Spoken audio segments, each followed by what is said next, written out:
Dans les épreuves qu'on traverse, il y a toujours quelque chose qui nous habite. Par exemple, lorsqu'on perd un être cher, la colère. Pourquoi ? Seigneur, pourquoi cela ? Cette colère qu'on ressent, ou bien cette tristesse, cette dépression, il faut le confier à Dieu. C'est humiliant, mais le Seigneur, c'est le roi de la récup. Il récupère tout. Bonjour à tous et bienvenue sur un nouvel épisode de Cultura où on cherche à connaître pour mieux aimer. Est-ce que vous aussi, ça vous arrive parfois de prier mais de plus savoir quoi dire ? Ou de tenter de prier et d'avoir l'impression que personne vous écoute ?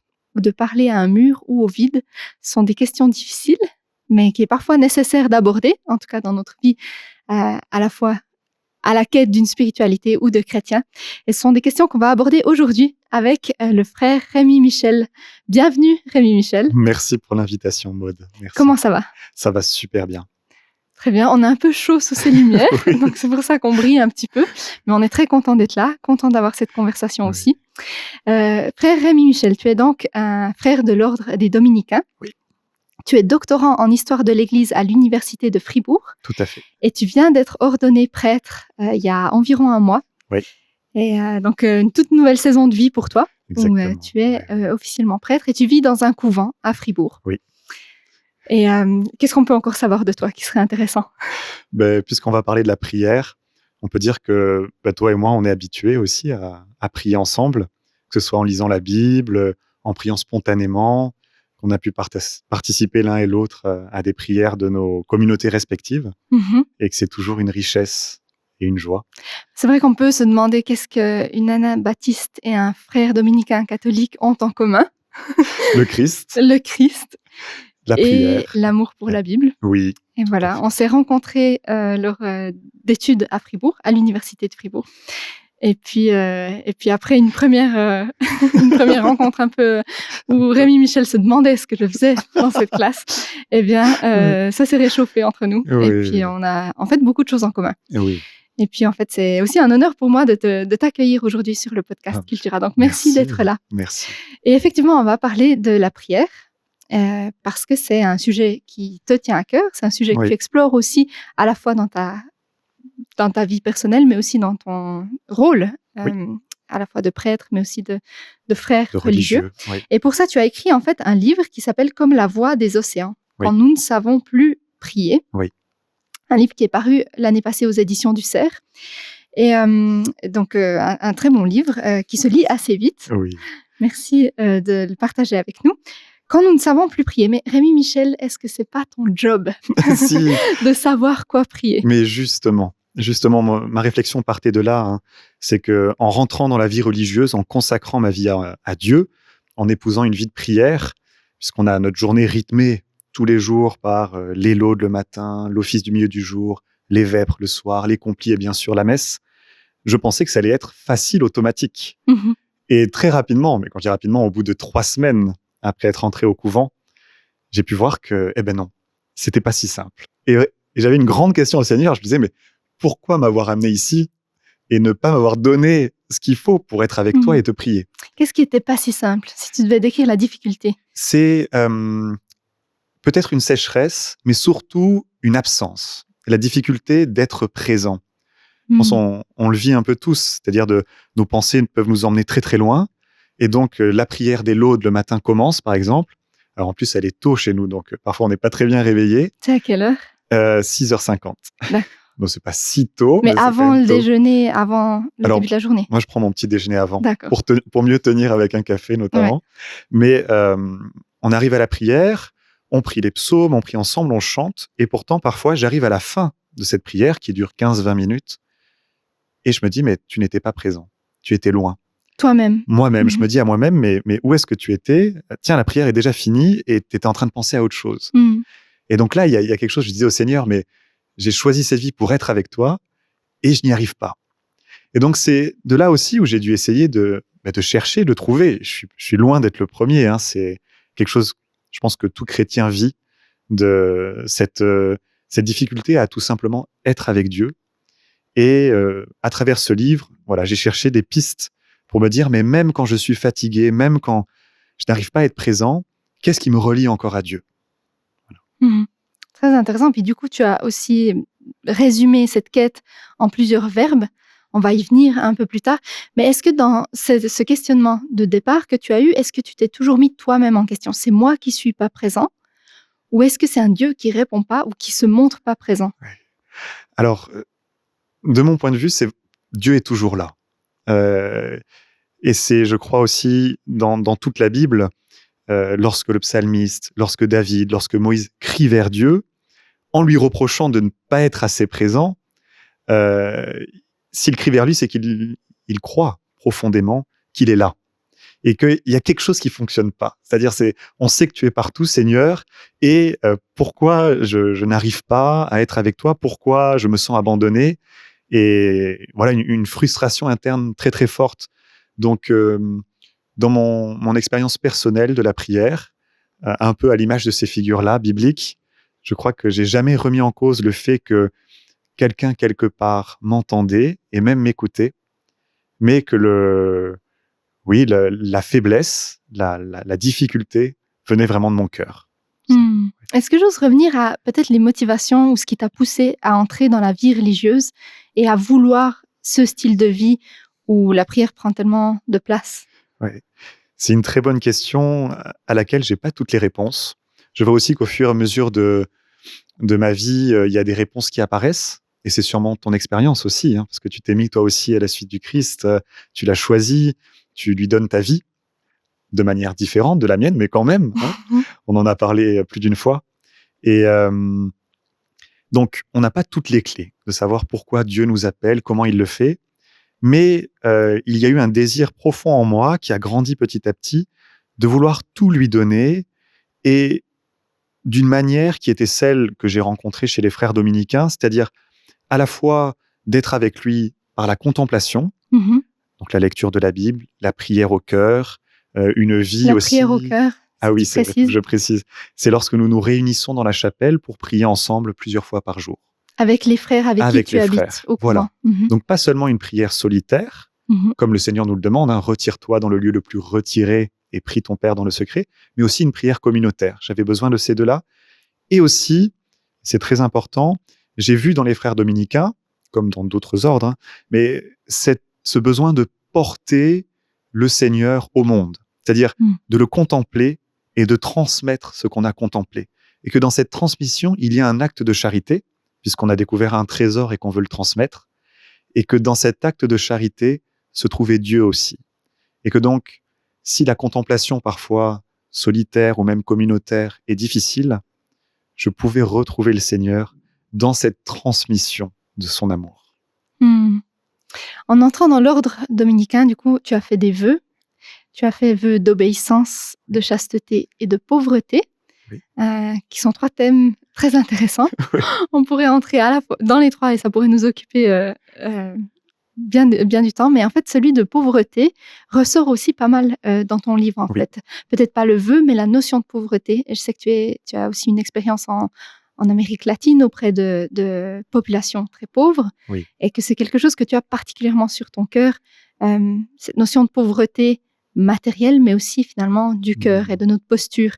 Comment, du coup, dans ta pratique de la prière, la pauvreté joue un rôle? En fait, le Christ se dépouille lui-même. Enfin, déjà, Dieu se dépouille en s'incarnant, et le Christ, toute la vie du Christ est un dépouillement. Le fait d'être un enfant, le fait de choisir d'aller prêcher la parole de la manière la plus simple qui soit, avec des disciples, avec des apôtres qui sont pauvres aussi, et bien sûr la croix, qui est la pauvreté ultime, le dépouillement total. Donc, cette pauvreté, on doit passer par elle. On doit vivre ce dépouillement aussi comme le Christ, puisqu'il est passé par là, par le dépouillement de la croix. Donc, cette pauvreté, elle est réelle. Ça peut être la pauvreté du cœur, bien sûr, le fait que nous sommes pécheurs, que nous sommes faibles. Comme le dit saint Paul, nous ne savons pas prier dans sa lettre aux Romains, et c'est l'Esprit du Seigneur qui prie en nous. Et la pauvreté matérielle, je parle pas de la misère, parce que quand on est dans une misère vraiment totale, c'est dur de prier.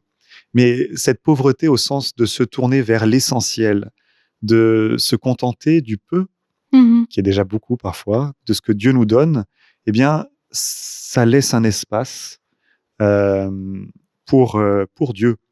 Et cette pauvreté, du coup, la chasteté est une pauvreté aussi. Le fait de ne pas avoir quelqu'un euh, qu'on peut chérir à Un nos compagnon de côtés, un vie, ouais. compagnon, une compagne, des enfants, une famille. C'est une pauvreté. Mhm. Et là aussi, c'est toujours en vue de Dieu. L'obéissance, c'est une pauvreté aussi. Dire que, voilà, je mets ma confiance en des supérieurs qui vont me demander des choses durant ma vie, que je vais accepter par obéissance. Eh bien, là aussi, ma volonté devient pauvre, mais c'est toujours en vue du Seigneur, en vue d'être avec lui, en vue de le fréquenter et donc de prier. Mhm. Mhm. Et toi, du coup, qui étudies aussi l'histoire de l'Église, est-ce que ce sont une posture que tu vois à travers l'histoire de l'Église, peut-être des personnes qui t'inspirent à ce niveau-là? Oui. Est-ce que tu aimerais en citer quelques-unes ou faire quelques mentions? Alors, ce qui est très précieux avec l'histoire de l'Église dans ma vie, c'est que elle nous permet de prendre beaucoup de recul et de voir que lorsque l'Église, catholique en tout cas, s'est éloignée de cette pauvreté, Dieu l'a toujours purifiée pour la ramener dans cette pauvreté, que ce soit Purifier pour pas dire corriger ou corrigée. On peut corriger. dire corrigée, tout à fait, dans le sens de, oui, de lui permettre de retourner vers les pauvres, de retourner vers la simplicité, retourner vers ce qui fait l'essentiel de notre foi, de notre vie à la suite du Christ, de nous rediriger vers le Christ. Et bien sûr, il y a de grandes figures que nous, chez les catholiques, on appelle les saints, mais vous avez des saints aussi chez les évangéliques. Qu'on n'appelle pas des saints, mais... Oui, enfin des personnes vivantes qui vous semblent inspirantes, en tout cas.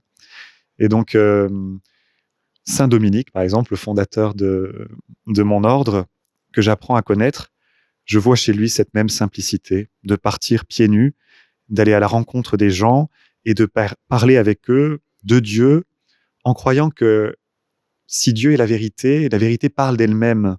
Et donc, tout ce qu'on a à faire, c'est d'échanger sur cette vérité, de la chercher ensemble et qu'elle se laisse trouver.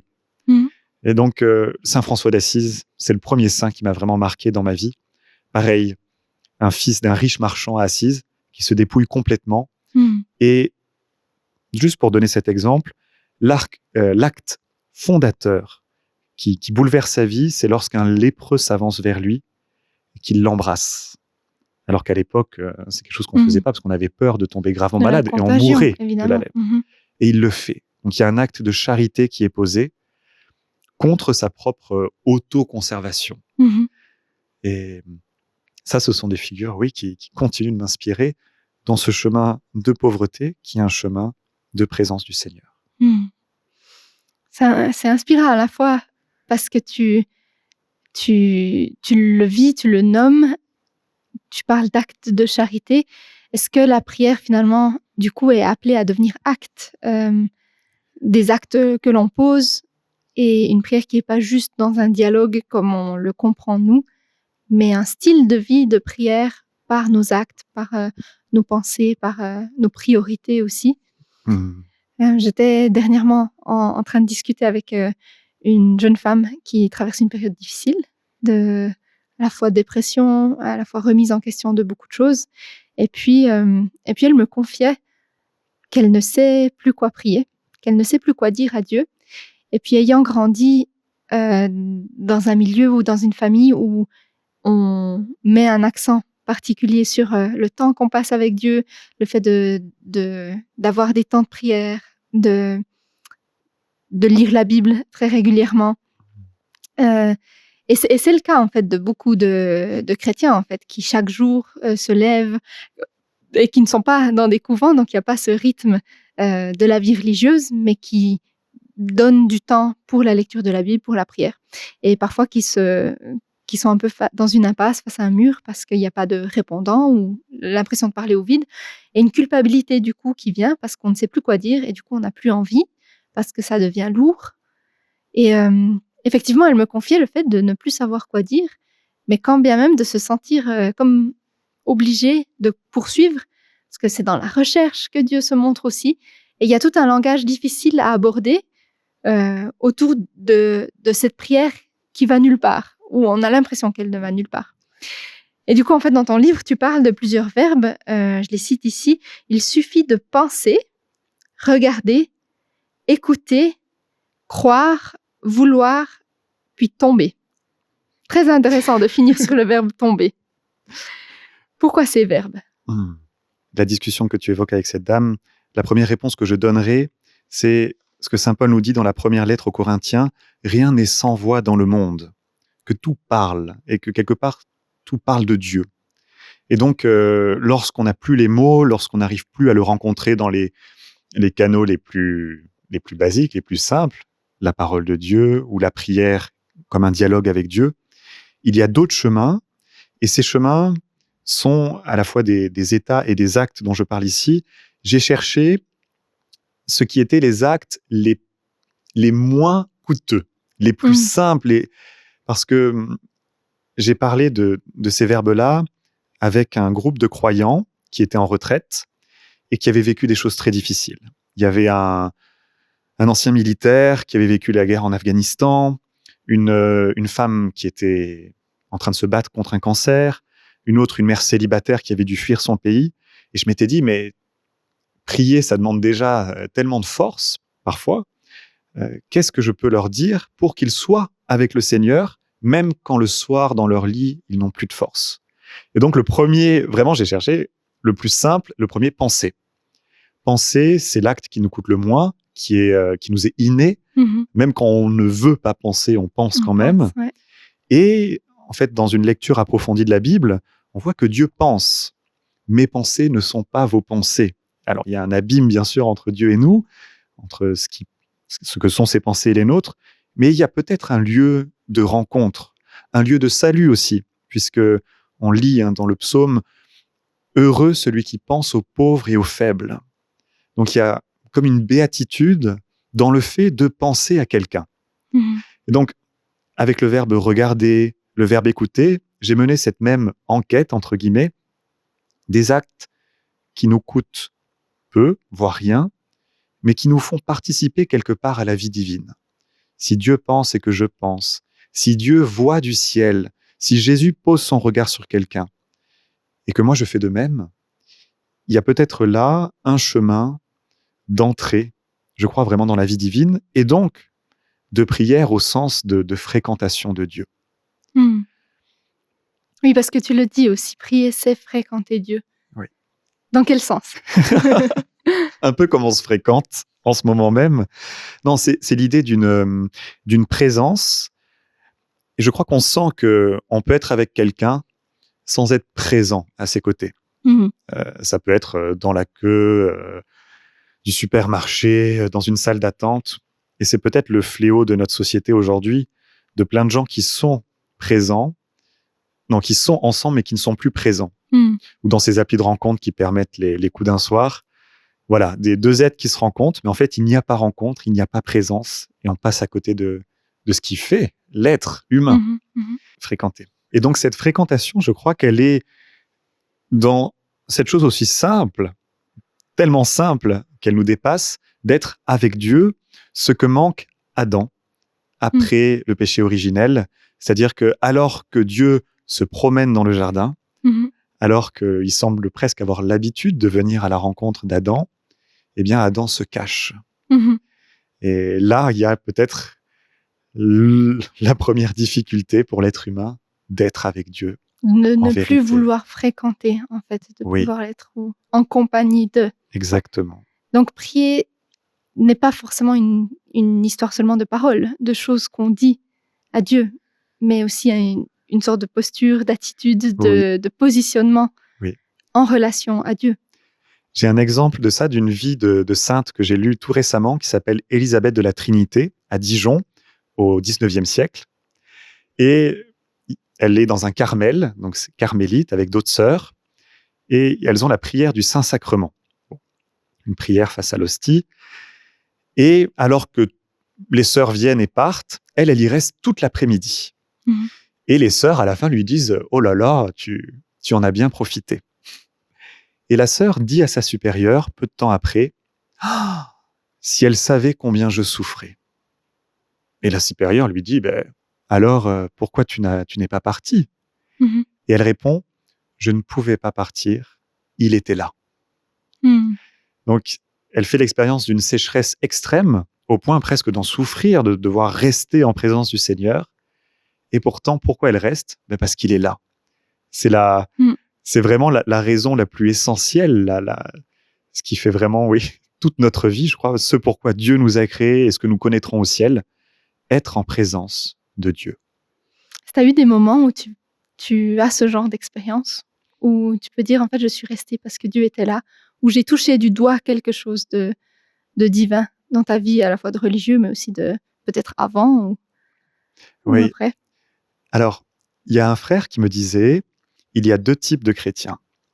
Ceux qui vivent une rencontre extrêmement forte, de ce genre, d'une présence, voilà, puissante, de conviction, de rencontre de Dieu, qui les marque pour toute la vie. Et après, le reste de la vie est moins fort, on va dire. Et puis, il y a les chrétiens qui ont plutôt une rencontre diffuse, c'est-à-dire pas des moments impactants comme ça de présence de Dieu, comme sur le mont Sinaï ou le mont Tabor, mais de rencontres diffuses. Et ça m'a beaucoup aidé parce que je ne crois pas avoir vécu de rencontres aussi fortes telles que je les entends chez d'autres chrétiens, catholiques ou non. Hein. Mais oui, cette rencontre diffuse, j'en ai en fait des centaines.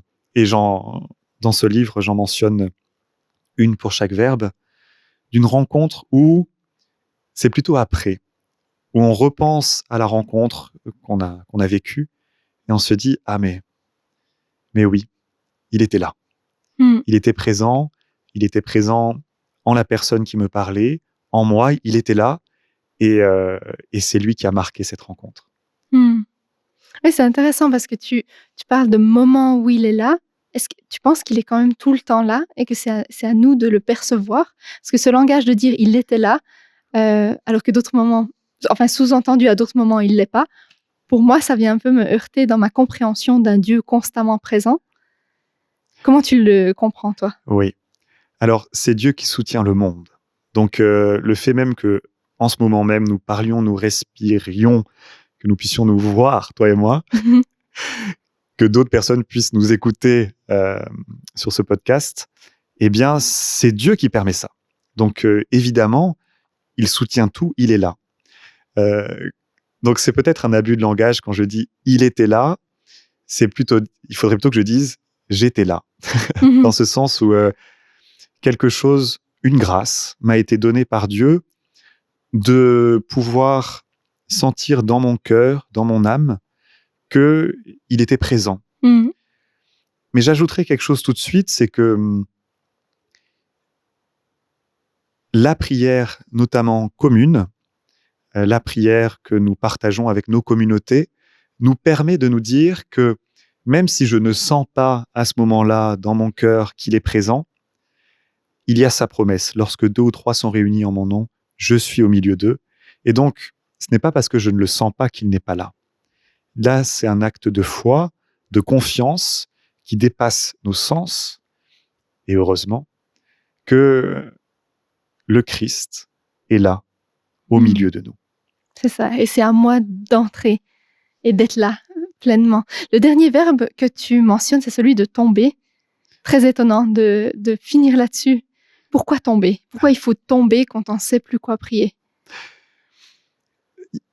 On rejoint ce dépouillement dont on parlait tout à l'heure sur la pauvreté, mais il vient surtout d'une vieille dame que je connais bien, qui est une amie, qui vit à Strasbourg, qui est protestante. Et tu dis comme si c'était une spécialité. Mais elle vient beaucoup prier dans notre couvent, pour les laudes le matin, et c'est comme ça que je l'ai connue. Et un jour, elle m'a dit, elle-même en fait a fait une grave chute et ça l'a beaucoup handicapée, elle marche difficilement, et elle m'a dit, on ne peut pas tomber plus bas que dans les mains de Dieu. Et c'était pas juste une belle parole en l'air, je sais qu'elle le vit dans sa chair. Et en fait, c'est plutôt cette parole-là où je me suis dit, là, il y a quelque chose de vrai.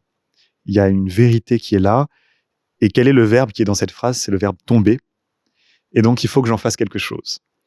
Et c'est plutôt de cette conversation-là que est né ce dernier chapitre qui parle de tomber, mais qui parle aussi du relèvement. Hmm. Mais je pense par exemple, j'en parle dans ce chapitre-là, à la descente de la croix. Voilà, le Christ est crucifié, on le descend de la croix, et ce mot descente, il est presque métaphorique, c'est un beau mot, voilà, comme s'il avait descendu des escaliers, Mhm. alors qu'il est sûrement plutôt tombé de cette croix. Enfin, ça pouvait pas être délicat comme acte. C'est l'ultime descente, c'est l'ultime dépouillement du Christ qui s'abandonne, même mort, Mhm. dans les bras de ceux qui veulent bien le mettre en terre. Et donc, puisque notre vie est une imitation de celle du Christ, puisqu'il nous invite à le suivre et à l'imiter, eh bien, c'est que donc, dans cette recherche de fréquentation de Dieu, même sans parole, tomber avait sa place. Et surtout, je crois que c'est une expérience que nous partageons Mhm. tous. Mais pour toi qui as fait ce choix d'entrer dans la vie religieuse et qui le vit au quotidien, peut-être ce dépouillement de manière peut-être plus concrète que nous autres, qu'est-ce que tu dirais à quelqu'un comme moi qui n'a pas fait ce vœu-là, qui vit peut-être une vie où le fait de se dépouiller ou de tomber ou de s'en remettre aux mains de Dieu est moins concret ou moins présent en tout cas? Quels seraient tes conseils à mon égard ou comment tu penses que je devrais mener ma vie de prière ou mon action de tomber? Oui. Je pense que le Seigneur par son amour, sait ce qui est bon pour nous. Et il savait que pour moi, la vie religieuse était ce qui allait me porter au plus proche de lui. Et pour toi, la vie maritale, la vie que tu mènes aujourd'hui est ce qui te mène le plus proche de lui. Et ce dépouillement, il est de toute façon à un moment ou à un autre dans notre vie. Ça peut être celui de la maladie, de l'abandon, de la vieillesse, tout simplement, de la perte d'un être cher, d'un pays qui entre en guerre. Pas le cas de la Suisse, heureusement. Mais donc, je crois que lorsque ce dépouillement se présente, forcément, eh bien, il ne faut pas le fuir. Il ne faut pas le rejeter, il ne faut pas se construire contre lui, mais à l'image du Christ, l'accepter. Mhm. Et oui, je crois vraiment qu'il se présente à n'importe quel moment. Le problème, peut-être, et le Christ lui-même, et Saint Paul encore plus, nous mettent en garde contre l'argent et le fait de se rendre esclave de l'argent et de tout ce qui peut, endurcir notre cœur, nous détourner de Dieu. Donc là, il y a une vigilance à avoir. Mais le fait de tomber, je crois foncièrement que c'est sur le chemin de tout être humain. Et en termes de crise de foi, parce qu'on parle parfois de passage de la nuit obscure de l'âme, c'est Saint Jean de la Croix, il me semble, Oui, qui parle de ce passage-là. Je crois que le livre est là aussi, je l'ai pris. Le fait dans ce dépouillement, venir à en perdre la foi, et parce que c'est aussi possible de tomber si bas que est-ce que ce Dieu qui me laisse tomber si bas est vraiment encore présent? Est-ce qu'il existe vraiment? Euh, que prier oui. quand on n'a plus la foi? Alors, il y a une grande différence entre s'éloigner de Dieu en commettant le mal, par exemple, en s'enfermant dans une situation qui nous fait du mal et on fait du mal aux autres. Ça, c'est pas une crise de foi. Mhm. Ça, c'est plutôt dire, oui, sûrement Dieu existe, mais j'en ai rien à faire. La vraie crise de foi que vivent les saints, hein, je pense à Mère Teresa, par exemple, elle l'a confié elle-même à la fin de sa vie que pendant 40 ans, elle était dans un désert total, que Dieu n'était plus présent. Mais à chaque fois, cette nuit obscure dont parle Saint Jean de la Croix, c'est quelque chose que permet Dieu pour une purification plus grande de notre foi. C'est-à-dire que, et les apôtres en font l'expérience avec le Christ, lorsque nous fréquentons Dieu, lorsque nous cherchons à le connaître, nous construisons forcément des images de lui. C'est normal, nous sommes humains. Et nous avons tendance à nous former même des idoles. Dire, voilà, Dieu est comme ça, Dieu fait comme ça, et Dieu va réagir comme ça. Et ces nuits de la foi que nous pouvons traverser, qu'elles soient longues ou très courtes, elles sont le lieu où, eh bien, nous sommes dépouillés de ces idoles-là, en fait, pour retrouver véritablement le Seigneur après. Et ça, tu le crois? Tu penses qu'il y a tout le temps résolution? C'est mon espérance. Le jour où je serai là-dedans, peut-être, j'espère que je verrai la lumière. Mais les témoignages des saints le disent.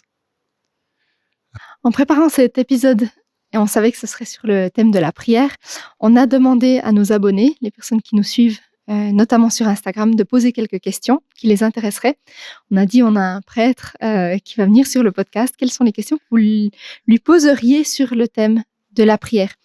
Je vais t'en lire une et puis tu réponds et puis peut-être on ira vers une deuxième, vers une troisième. Il y en a une qui a été intéressante, c'est celle de « Si Dieu sait tout, il connaît nos besoins, pourquoi prier ?» Très très bonne question. Et en plus, comme je le disais tout à l'heure dans la lettre aux Romains, saint Paul nous dit que nous ne savons pas prier, que c'est l'Esprit qui prie par des gémissements inexprimables. Donc, non seulement Dieu sait ce dont nous avons besoin, mais en plus, c'est lui qui porte notre propre prière. Et nous, on ne sait pas faire. Et nous, on ne sait pas faire, il n'en a pas besoin, alors pourquoi ? Et il sait tout. Et il sait tout. En fait, si on prie, c'est d'abord pour nous, et on revient à ce sujet de la fréquentation pour être avec Dieu. Là, je crois qu'il y a quelque chose de l'ordre de la création divine. Saint Thomas d'Aquin, qui est un théologien dominicain qu'on aime beaucoup chez les dominicains, il dit que la prière est l'exégète de l'espérance. Alors, c'est un terme un peu compliqué, mais ça veut dire interprète de notre désir d'être avec Dieu. On a en nous le désir d'être avec Dieu, de le contempler. Ça, c'est pour ça qu'il nous a créés, Adam et Ève, c'est pour être avec lui, pour le fréquenter. Et il y a le péché, des choses qui nous éloignent de lui. Et notre espérance, c'est ce que nous appelons la béatitude céleste, c'est d'être avec lui à nouveau, de manière parfaite. Et la prière, eh bien, elle est la manifestation, elle est la manière, oui, de rendre réelle, visible, la manifestation de ce désir en nous. Et donc... Et tu dirais ce désir, excuse-moi, il est en chacun? Oui. Ou tu penses que chez les personnes qui ont une quête spirituelle ou les chrétiens? Je pense que c'est inné en chacun. C'est inné en tous, tout le monde. Tout le monde veut être avec Dieu, tout le monde le cherche. Et c'est pour ça aussi qu'il y a une telle diversité des religions. La différence pour le christianisme, c'est que nous croyons que nous pouvons lui parler directement et qu'il est même venu à notre rencontre pour nous enseigner comment être avec lui. Donc non seulement Jésus, bien sûr, nous enseigne à prier, c'est le Notre Père, c'est la demande des apôtres, enseigne-nous à prier, comme Jean-Baptiste a enseigné à ses disciples. Et il y a aussi le fait d'être et de marcher avec lui.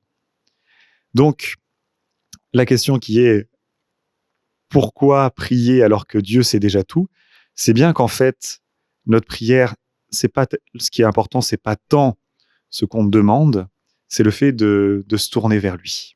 Que ce soit pour lui dire merci, pour lui demander quelque chose, pour lui demander pardon. C'est toujours un retour vers Dieu conformément à ce désir qui est en nous. Et c'est donc aussi un moyen qu'on donne à Dieu de nous fréquenter dans l'autre sens? Ça aussi, c'est une très bonne question. Je sais pas, je lance ça comme ça, puisque tu dis prier, c'est fréquenter Dieu. Oui. Mais puisque Dieu n'a pas besoin en soi de nos prières, il nous fréquente par ce biais-là aussi. Je pense au livre de la sagesse, qui n'est pas dans notre canon dans votre protestant. canon, ou à moins que ce soit le livre des Proverbes, qui dit que la sagesse trouvait son plaisir parmi les hommes. Ça te dit quelque chose? Oui, ça me dit quelque chose. Je sais plus où c'est, mais que oui, la sagesse dansait devant Dieu et qu'elle Proverbe 8, ouais. Alors c'est le livre des Proverbes, pas le livre de la sagesse. Qu'elle trouvait son bonheur, son plaisir parmi les hommes. Et l'incarnation, c'est ça. C'est-à-dire que Dieu ne se contente pas de parler du haut du ciel aux hommes. Par la nuée lumineuse, en accompagnant le peuple hébreu au désert, il est avec lui. Mais en plus, il s'incarne parce qu'il aime être avec lui. Et pour moi, le plus beau de ces symboles, la plus belle expression de cette volonté de Dieu de fréquenter les hommes, c'est l'agonie. C'est-à-dire que lorsque Jésus sait qu'il va mourir, qu'est-ce qu'il fait? Il demande à ses disciples de l'accompagner et de prier avec lui. Jésus ne veut pas être seul. Hmm. Euh, Il n'avait pas besoin des prières de non, ses disciples. il n'avait pas besoin des prières, mais il voulait qu'ils soient auprès de lui. Il ne voulait pas mourir seul. Et la mort qu'il choisit d'ailleurs, sur la croix, c'est une mort où il est entouré de monde. Les apôtres ont fui, mais il y a les femmes, Marie et le disciple qu'il aimait, Jean. Donc, il y a dans le projet même de Dieu, dans la vie même du Christ, une volonté de Dieu de fréquenter les hommes. Et donc la prière, oui, je te rejoins complètement, c'est à la fois un moyen pour nous d'être avec Dieu Mhm. et de Dieu d'être avec nous. Une sorte de communion Oui. dans ce moment de prière. Oui. Merci. Une autre des questions. Te sens-tu plus au clair face à un défi personnel après que tu aies passé du temps avec Dieu? Oui et non. C'est-à-dire que c'est pas magique. C'est pas je suis dans une épreuve, je traverse une épreuve, je vais être avec Dieu, ça y est, c'est la paix dans mon cœur et dans mon corps, dans mon cœur, et je sais ce que je vais faire. Mm. Mais il y a quelque chose, je crois, encore de l'ordre de la fréquentation, qui est, lorsque je me mets en présence de Dieu, eh bien, je prends du recul sur tout ce qui fait cette épreuve et ce défi dans ma vie. Ça ne réduit pas, c'est-à-dire si je traverse une épreuve d'une maladie, si je suis avec Dieu, ça n'efface pas la maladie, ça n'efface pas la douleur. Mhm. Mais je prends un certain recul qui me permet non plus d'être seul dans cette situation, mais de la regarder avec Dieu, Mm. d'être avec lui. Et donc, fréquenter le Seigneur, même si parfois ça paraît complètement inutile, notamment lorsqu'on est dans l'urgence, eh bien, c'est pas juste une aide pour y voir plus clair, c'est essentiel. Mm. Tu as un exemple d'un moment de défi personnel où tu as eu besoin de te tourner vers Dieu? Mais, c'est un peu banal comme réponse, mais dans tous les moments, en fait. Et c'est matérialisé chez nous par la retraite. C'est-à-dire qu'avant chaque grande étape de la vie, avant chaque grande décision qu'on doit prendre, comme lorsque j'ai revêtu cet habit, lorsque 4 ans après, j'ai fait profession jusqu'à la mort, Mm. ou avant le 6 juillet, mon ordination presbytérale, eh bien, nous prenons toujours un temps minimum de 7 jours de retraite. 7 jours où nous allons en silence, dans un monastère, dans un lieu retiré, au désert, pour prier. Et on peut être tenté parfois d'emporter avec soi plein de lectures, ou de dire, c'est ce que je faisais au début, de me faire un planning de Lectio Divina, de lecture de la Bible assez strict, pour occuper Faire de le temps. l'avance dans quelque chose, au moins. Exactement. En fait, non. Ouais. Là, c'est vraiment un temps qu'on offre à Dieu et où on fait un acte de confiance en disant, de toute façon, pour accomplir ce que tu attends de moi, j'en ai pas les forces. Mm.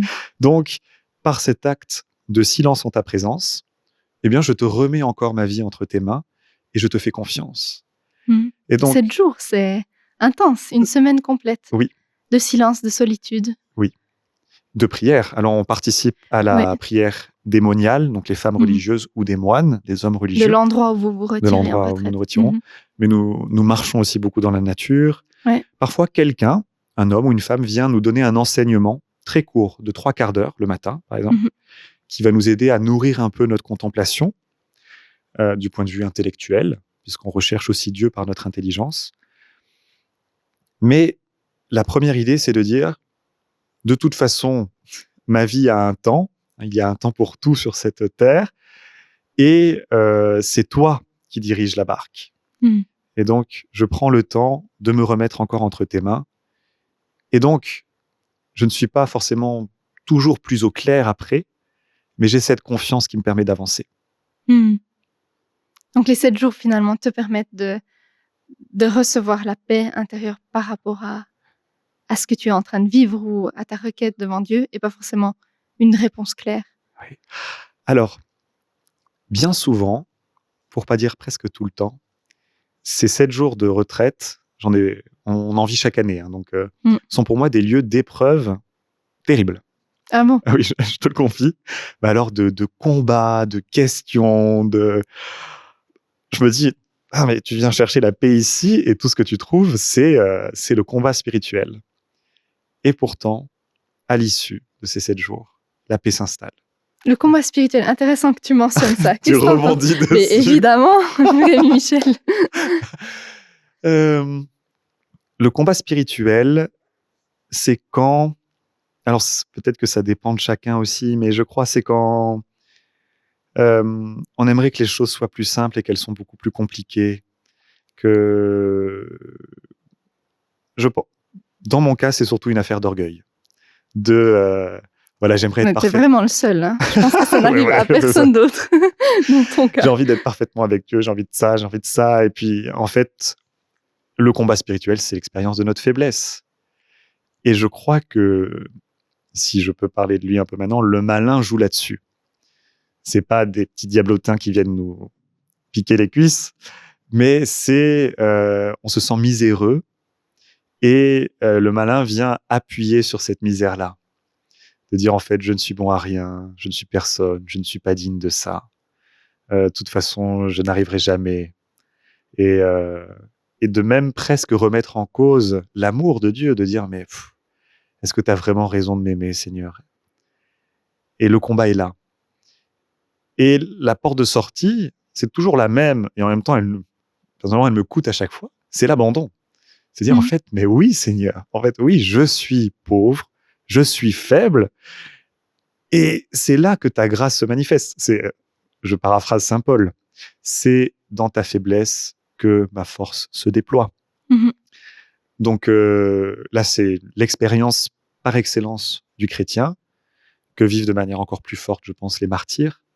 C'est reconnaître notre faiblesse, et au lieu que ce soit un poids qui nous tire vers le bas, au contraire, ça nous montre l'immensité de l'amour de Dieu.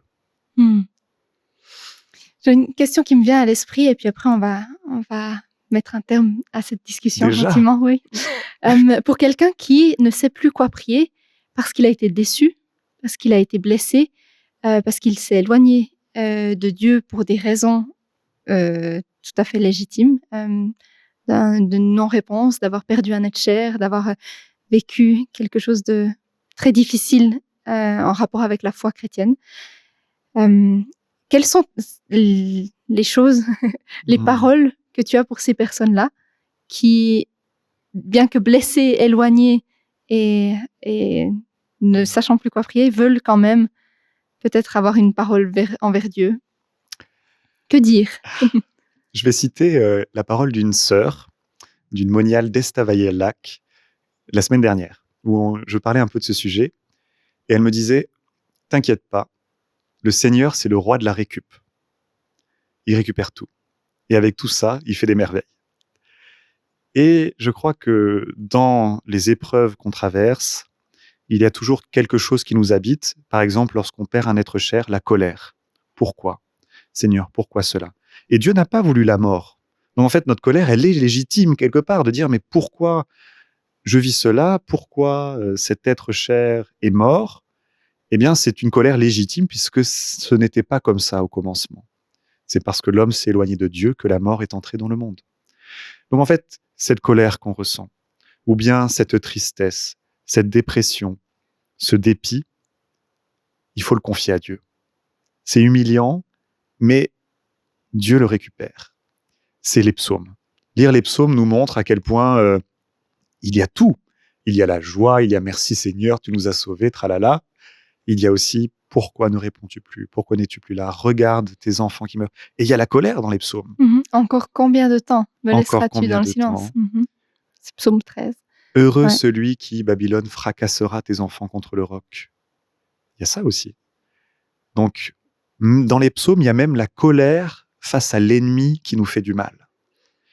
Et tout ça, le Seigneur nous dit, donne-le-moi. Donc, tu sous-entends que Dieu est capable d'entendre des mots très forts de notre colère. Oui, et de les transformer. Parce que c'est aussi une expérience que j'ai en lisant, par exemple, le livre de Job, qui, lui, a des propos très durs envers Dieu, qui maudit même le jour de sa naissance, et non pas sa naissance, mais pour confronter Dieu face à l'injustice, face à ce qui se passe dans le monde. Et c'est vrai que dans la pratique de la prière, on a souvent cette notion de demande à Dieu, ou remercie-le, ou fais-lui savoir tes préoccupations. Il y a toutes sortes de styles de prière, mais celui de montre-lui ta colère ou fais entendre ce cri de ton cœur qu'on entend finalement peu, où on se dit est-ce que Dieu est capable, est-ce qu'il est menacé par ce genre de prière? Je pense que non, effectivement, et qu'on a à retrouver un vrai lien de fréquentation avec Dieu. Si je fréquente quelqu'un et avec proximité, je lui dis aussi les choses telles qu'elles sont, avec franchise, avec authenticité, sans filtre. Et c'est vrai que c'est peut-être un style de prière qu'on est appelé aussi à retrouver, ou qu'une personne en quête, déçue, blessée, peut l'avoir comme une invitation à une prière toute franche, sans Exactement. filtre. On a l'habitude à la fin des épisodes Cultura de se demander comment cette conversation nous permet de mieux aimer. Qu'est-ce qu'on a appris à connaître pour mieux aimer? Je vais dire pour moi peut-être cette notion en lisant ton livre aussi, cette notion d'être et de fréquenter Dieu sans forcément faire dans un premier temps quand on traverse des saisons où on ne sait plus quoi prier, m'a particulièrement touchée aussi dans un peu ce qu'on disait sur la fin de l'efficacité, où j'ai l'impression que mes prières doivent être efficaces. Pour moi, efficace, c'est égal dire des mots, est égal dire beaucoup de choses dans mes prières, remplir l'espace, remplir le silence, parce que c'est ça qui va montrer que je suis en prière à Dieu, peut-être à moi-même aussi, peut-être aux gens qui m'entourent quand je suis en communauté. Mais c'est clairement une invitation à la contemplation, au repos dans la prière, au fait de juste écouter, voir, croire qui commence à être aussi un effort, mais à ces verbes en fait qui sont juste dans l'être. Et je pense que ça m'aide à mieux m'aimer moi-même et ma pratique de la prière et ma fréquentation de Dieu. Et pour toi? Ma réponse, ce serait que pour nous, dans la théologie de saint Thomas, connaître et aimer sont presque des synonymes. C'est-à-dire connaître, c'est aimer, et aimer, c'est connaître. Plus on connaît Dieu, plus on l'aime. Plus on aime Dieu, plus on le connaît. Il y a vraiment un lien entre les deux. Et c'est, je peux dire, ce que je vis avec toi, avec ceux avec qui on prie, à travers tous nos débats, nos discussions, et ce qu'on vient de vivre maintenant. À la fois, on apprend à mieux se connaître, en cherchant à connaître Dieu, et tout ça fait grandir mon amour, notre amour, et je rends grâce à Dieu. Merci beaucoup. Merci à toi. C'était aussi intéressant d'une fois de ne pas être sur le ton du débat. Oui, simplement sur le partage. C'est vrai qu'on a l'habitude d'être l'un contre l'autre sur plein de sujets. Le baptême des enfants, non. Exactement, oui, on a débattu sur le baptême des enfants publiquement, d'ailleurs. Mais c'était très bien en fait de se retrouver sur ce sujet de la prière. Un grand merci Rémi Michel. Merci Maud, merci à toi. Et merci à vous d'avoir écouté cet épisode. N'hésitez pas à réagir dans les commentaires, à liker et à nous faire savoir ce qui vous a parlé ou moins parlé. Et à nous partager aussi un sujet pour un prochain épisode, des choses qui vous intéressent, des choses qui vous habitent. On est à votre écoute et on vous remercie pour votre attention. À dans 2 semaines.